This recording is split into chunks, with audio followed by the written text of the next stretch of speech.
రణతి అట్లే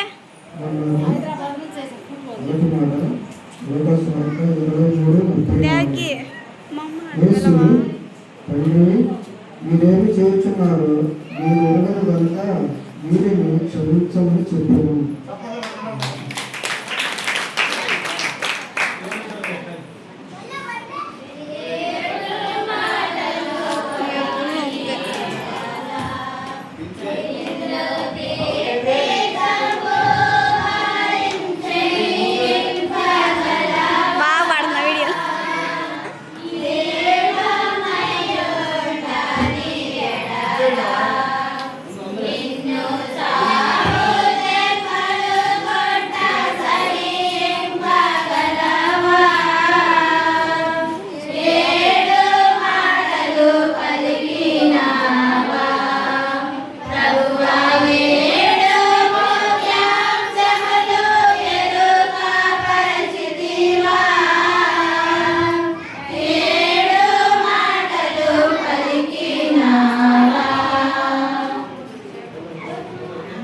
రెండవది మరి కచ్చర్ల క్రాంతి కుమారి గారు రెండవ మాట చదివిస్తారు.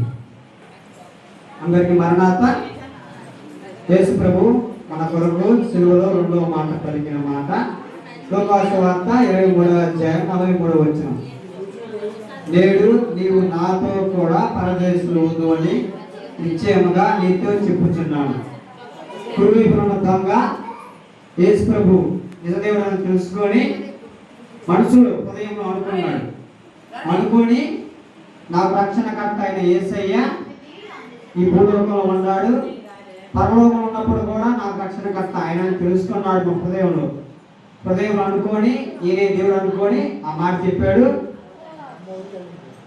అప్పుడు 43వ వచనంలో ఆయన చూచి, యేసు నీవు నా రాజ్యంలోకి వచ్చినప్పుడు నన్ను జ్ఞాపకం చేసుకోమని కుడివైపు ఉన్న దొంగ ఆ మాట అన్నాడు. ఆ మాటకి రిఫరెన్స్ దేవుడు అమ్మటే జవాబిచ్చాడు.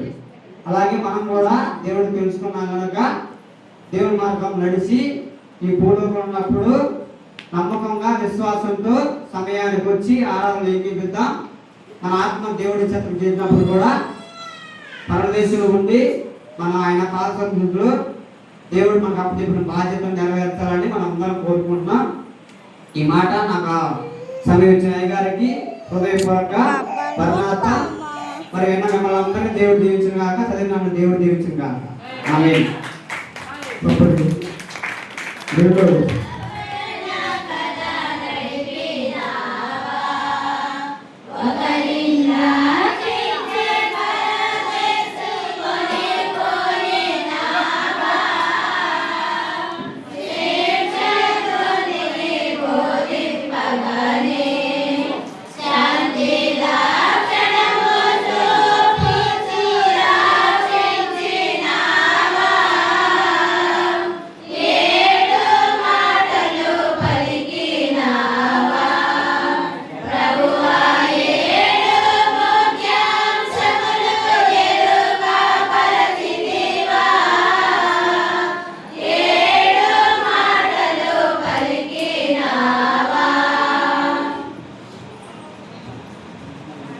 మూడవ మాట వైద్యులు రమేష్ గారు మూడవ మాట చదివిపిస్తారు.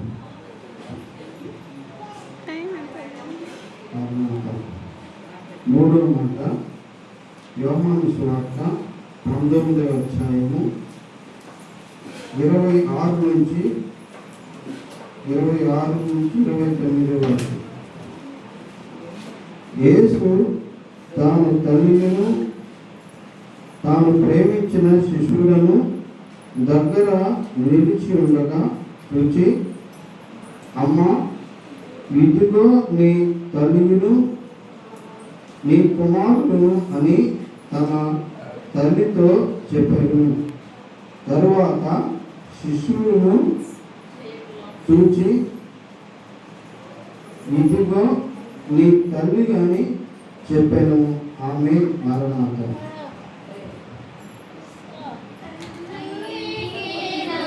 సంరక్షకుని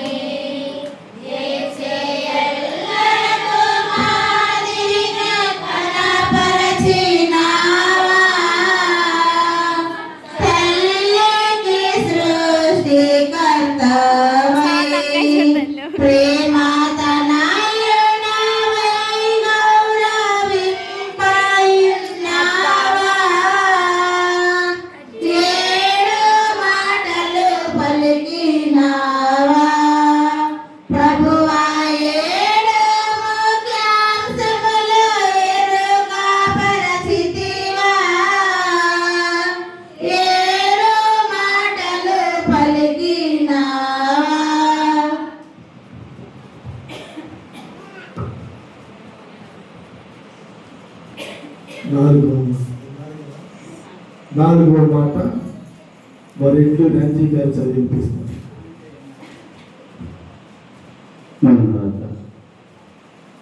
ప్రభువైన యేసుక్రీస్తు శిలువ మీద ఉన్నప్పుడు నాలుగవ మాట పలికిన మాట, శిలువపై ఉన్నప్పుడు మధ్యాహ్నం 12 నుండి 3 గంటల వరకు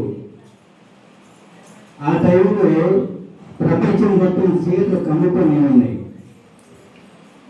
అప్పుడు యేసు అన్న మాట, ఏలి ఏలి లామా సబక్తని విగ్రహంగా కేకలు వేశాను. ఆ మాటకు నా దేవ నన్నెందుకు నా సమయంలో చేయి విడిచిపెట్టింది అని అర్థం. పొద్దున రోజు అప్పలు తీయడు వీడి తెస్తుంటే నువ్వు మాట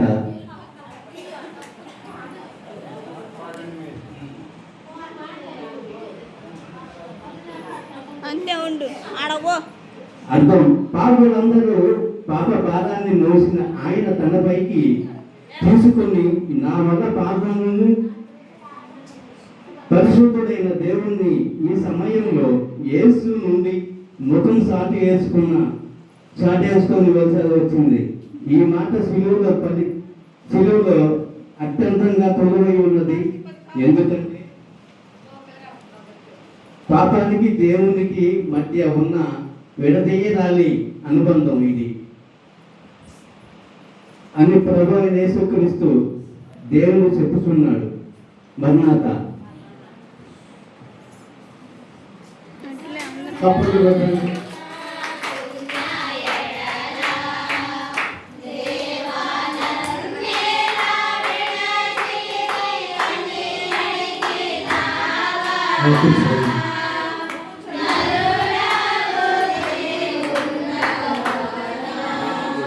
నువ్వు బాగుంటావు తెల్ల డ్రెస్ వేసుకొని.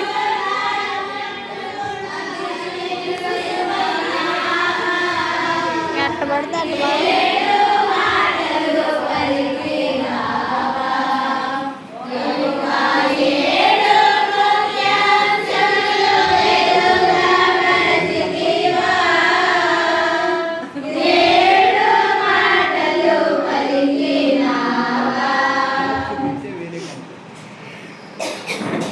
ఐదవ మాట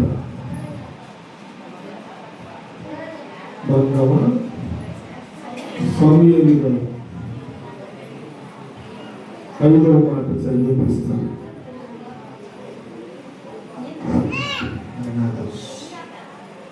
యేసుక్రీస్తు ప్రభువారు శిలువలో పలికిన 5వ మాట. యోహాను సువార్త 19వ అధ్యాయము 28వ వచనము. అటు తరువాత సమస్తమును అప్పటికి సమాప్తమైనదని యేసు ఎరిగి లేఖనము నెరవేరినట్లు నేను దప్పికొనుచున్నాను నేను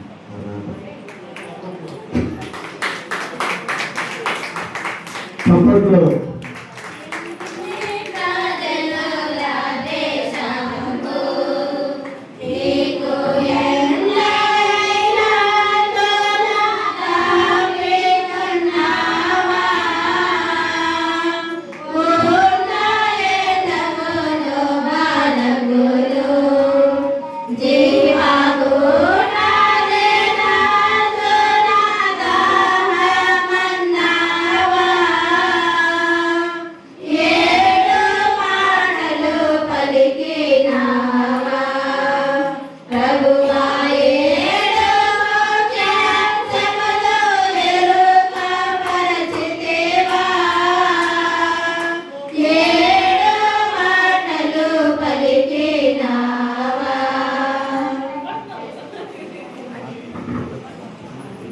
ఆరవ మాట చిలక సుబ్బి గారు వినిపిస్తున్నారు.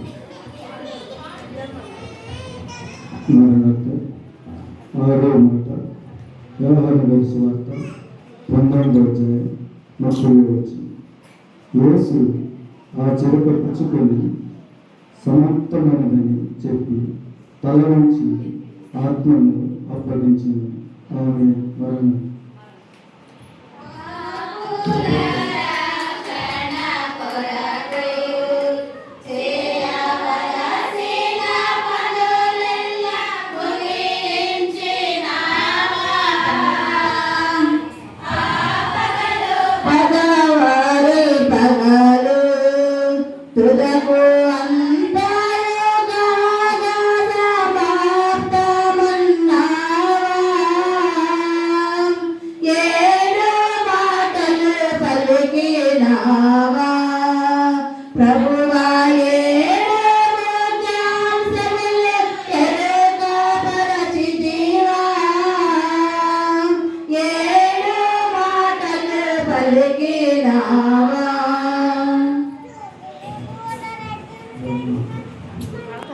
7వ మాట మనం దేవుడికి చదివిస్తున్నాం.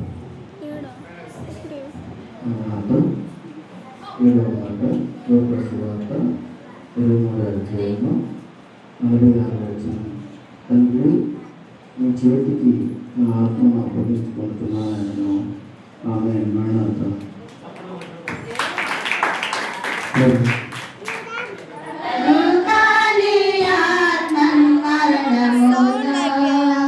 నీతో జనకోని చేతుల పాపగించితివా జనులందరూ నీ పద్ధతిని కడకు అనుసరించినట్లు అట్లు చేసితివా. 7 మాటలు పలికినావా ప్రభువా, 7 వాక్యాంశములు ఎరుకపరచితివా. 7 మాటలు పలికినావా.